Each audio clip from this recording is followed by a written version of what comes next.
রাত তখন ঠিক 12টা। গ্রামের সবাই ঘুমিয়ে পড়েছে, শুধু রিয়াদ একা বাড়ি ফিরছিল। শর্টকাট রাস্তা ধরে যেতে হলে পুরনো বাস ঝাড়ের পাশ দিয়ে যেতে হয়। গ্রামের মানুষ বলতো সেখানে নাকি বহু বছর আগে এক অদ্ভুত ঘটনার পর থেকে রাতের বেলা কেউ যায় না। রিয়াদ এসব বিশ্বাস করত না। হঠাৎ সে শুনতে পেল পেছন থেকে কেউ ফিসফিস করে বলছে, রিয়াদ দাঁড়াও। সে ঘুরে তাকালো, কেউ নেই।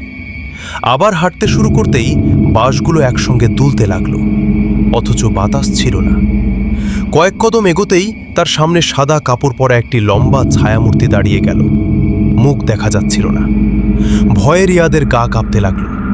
সে দৌড় দিতে গিয়েও দেখল যে পথ দিয়ে এসেছিল সেটাই আর নেই। চারপাশে শুধু অন্ধকার আর বাঁশের শব্দ। হঠাৎ সেই ছায়ামূর্তিটি ধীরে ধীরে মাথা তুলল। তার চোখ দুটো জ্বলছিল লাল আগুনের মতো। তুমি কেন এলে? একটি কর্কশ কণ্ঠ ভেসে এলো রিয়াদ। কোনো উত্তর দিতে পারল না। তার হাতের টর্চ নিজে থেকেই নিভে গেল। অন্ধকারের মধ্যে সে অনুভব করল বরফের মতো ঠান্ডা একটি হাত তার কাঁধে এসে পড়েছে। সে চিৎকার করে উঠল। পরদিন সকালে গ্রামের মানুষ বাঁশঝাড়ের পাশে রিয়াদের টর্চটি খুঁজে পেল, কিন্তু রিয়াদের কোনো খোঁজ আর কখনো পাওয়া গেল না।